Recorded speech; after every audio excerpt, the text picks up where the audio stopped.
हाय रब्बा, अरे नास पीटी, पसीने बहा बहा के पूरे घर में पसीने की बाढ़ को बुलावा दिया है तूने। अरे तो मैं क्या करूं माँ जी, आप ही बताओ। अरे भगवान से गुहार लगाओ के उठा ले मुझे। ये कहानी है अक्षरा की, जिसे शादी के पहले से बहुत पसीना आता है, फिर चाहे वो गर्मी हो या बरसात हो या फिर ठंड हो, शादी तो जैसे तैसे हो जाती है। अक्षरा के पति रणवीर को ये बात पता नहीं होती कि अक्षरा को इतना ज्यादा पसीना आता है, और ना ही उसकी सास कौशल्या और ससुर ब्रिजमोहन को पता था। लेकिन वक्त के साथ साथ कुछ ही दिनों में अक्षरा के पसीने से सभी को काफी दिक्कत होने लगती है। तो चलिए होते हैं रूबरू इस पसीने वाली बहू से। बहू, अरे ओ अक्षरा बहू, कहाँ मर गई? क्या हुआ माँ जी, बोलिए। अक्षरा पसीने से लदी हुई थी और उससे बहुत ज्यादा गंदी बदबू आ रही थी, जिसे सभी अपने नाक पर हाथ रख लेते हैं। हाय रब्बा, इतनी गंदी बदबू तो गटर की भी नहीं आती। सीरियसली यार अक्षरा, तुम्हारे पसीने की बदबू दूर दूर तक आ रही है। तो मैं किसी बर्फीले इग्लू में बैठकर खाना नहीं बना रही हूँ। इतनी गर्मी है, 2 मिनट गैस के सामने खड़े रहो तो पूरा पसीने से नहा लेते हो आप। इतनी भयंकर गर्मी है, अगर इतनी प्रॉब्लम है तो लगा लो ना रसोई में भी एसी। हाँ हाँ लगा लेते हैं। वैसे भी तेरे मायके वालों ने हमें ट्रक भर के नोटों की गड्डी जो दी है, हैं? क्या बात करती है? मैं भी चूल्हा चौका कर चुकी हूँ, लेकिन इतना पसीना मुझे तो कभी नहीं आया। ऐसे ही एक दिन कौशल्या देखती है कि खाना बनाते समय अक्षरा के माथे का पसीना टपक कर कढ़ाई में गिर रहा है। हाय रब्बा, अरे करम जलियों की महारानी, ये देख, देखिए तेरे पसीने की टंकी का लीकेज बह के अब हमारे खाने में भी टपक रहा है। अब अपना खारा पानी तू नमक के तौर पर इस्तेमाल करेगी क्या हमारे खाने में? माँ जी, मैंने जानबूझकर नहीं किया है। और रही बात पसीने की टपकने की, तो इसी बहाने ये गट्टे की सब्जी ना और भी नमकीन और स्वादिष्ट हो जाएगी मेरे पसीने की मिलावट से। छी छी छी छी, मैं जा रही हूँ बाथरूम, क्योंकि मुझे तो तेरी बातों को सुनकर और ये खाना देखकर ही उल्टी आ रही है। आज तो कुछ नहीं पकाएगी। आज हम तीनों तुझे छोड़कर बसंत भोजनालय चले जाएंगे। तू अकेले ही चखते बैठ अपने पसीने से भरे हुए ये व्यंजन।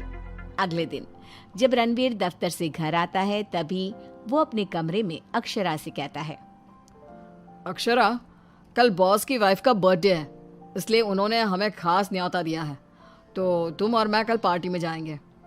मैं ब्लैक कोट पहनूंगा, तो तुम ब्लैक साड़ी पहन लो।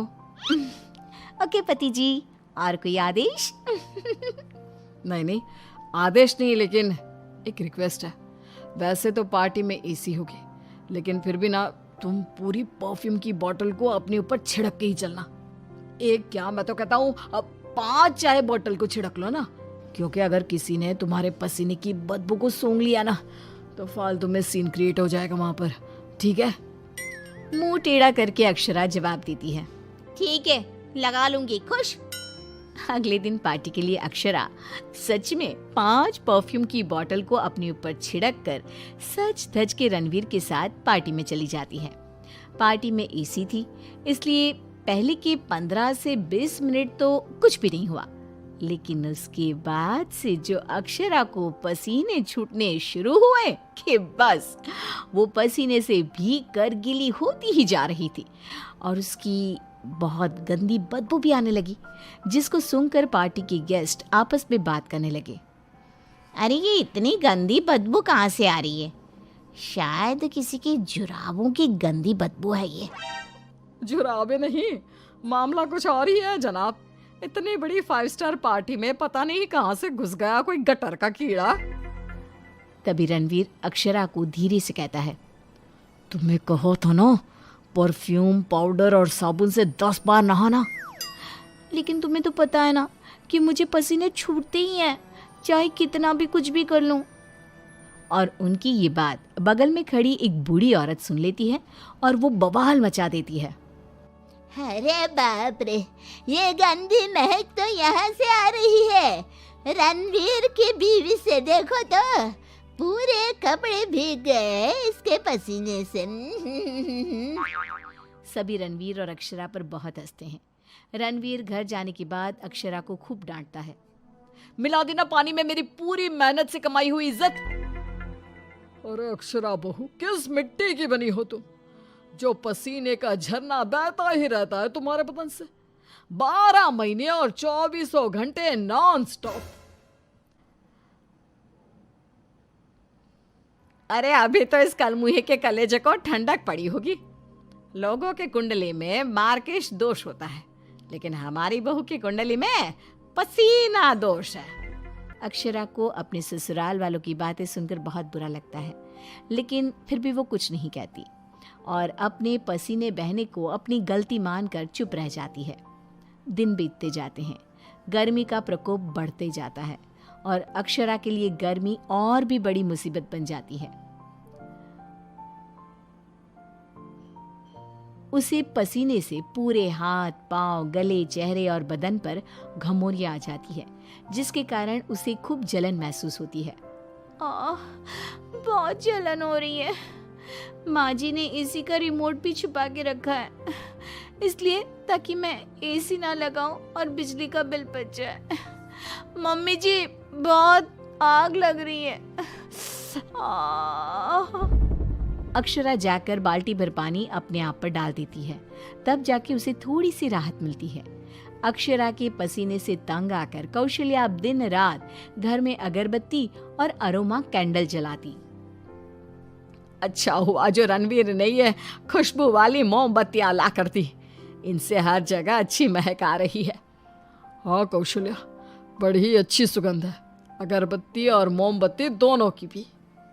लेकिन तभी वहां पर बाजार से सामान लाकर पसीने से लदी हुई अक्षरा आ जाती है और उसके पूरे बदन से बदबू आ रही थी और बाल तो पूरे पसीने से भीग गए थे और फर्श पर पसीने की बूंदें भी टपक रही थी। और ये बदबू इतनी तेज होती है कि मोमबत्ती और अगरबत्ती की महक को फेल कर देती है। हाय रब्बा, आ गई करम जली। इसके बदन के पसीने ने तो इतनी महंगी सुगंध वाली मोमबत्ती और अगरबत्ती के खुशबू के दांत भी खट्टे कर दिए। बाहर इतनी भीषण गर्मी है मम्मी जी, ऐसा लग रहा है मानो हम किसी ओवन में बंद हो गए हो और केक की तरह बेक हो रहे हो। उफ। दिन ब दिन अक्षरा का पसीना दुश्वार कर देता है सबका जीना। कभी वो सोते समय पूरे बेड के साथ साथ साइड में रखे हुए रणवीर की इम्पोर्टेंट फाइल्स को अपने पसीने से भिगा देती, तो कभी वो गर्मी से अपने बालों में हुए जुओं को गलती से खाने में मिला देती। हाय रब्बा, आज तो हद ही हो गई, खाने में जुए। अक्षरा बस बहुत हुआ, अब और नहीं। अब तुम सीधा अपना बैग पैक करो और अपने मायके शिफ्ट हो जाओ। बिल्कुल सही कह रहा है रणवीर, हमें नहीं चाहिए ऐसी पसीने वाली बहू। अक्षरा रोने लगती है और कहती है, ठीक है मैं चली जाती हूँ, फिर कभी इस घर की दहलीज पार नहीं करूंगी, बाय। अक्षरा रोंदी सूरत लिए घर से निकल जाती है। शाम में जब रणवीर अक्षरा के मायके फोन लगाता है, तब उसे पता चलता है कि अक्षरा तो अब तक घर गई ही नहीं। इस बात को सुनकर रणवीर, कौशल्या और ब्रिजमोहन तीनों डर जाते हैं और चिंताग्रस्त हो जाते हैं। हायो रब्बा, अब कहाँ ढूंढे हम अक्षरा बहू को। मुझे एक जगह पता है मम्मी, जब भी अक्षरा का मूड ऑफ होता है तो वो वहीं पर जाकर बैठती है। रणवीर, कौशल्या और ब्रिजमोहन तीनों एक नदी के किनारे जाते हैं, जहां रात के अंधेरे में अक्षरा नदी की साइड की बेंच पर बैठे हुए बिलख बिलख कर रो रही थी। रणवीर तुरंत जाकर अक्षरा के गले लग जाता है और उससे तीनों माफी मांगते हैं। अक्षरा, हमें माफ कर दो, तुम्हें पसीना आना नेचुरल है, लेकिन तुम जानबूझकर नहीं करती हो ये, और हमने तुम्हें गुस्से में क्या क्या नहीं कहा। हाँ अक्षरा बहू, प्लीज माफ कर दे बेटा।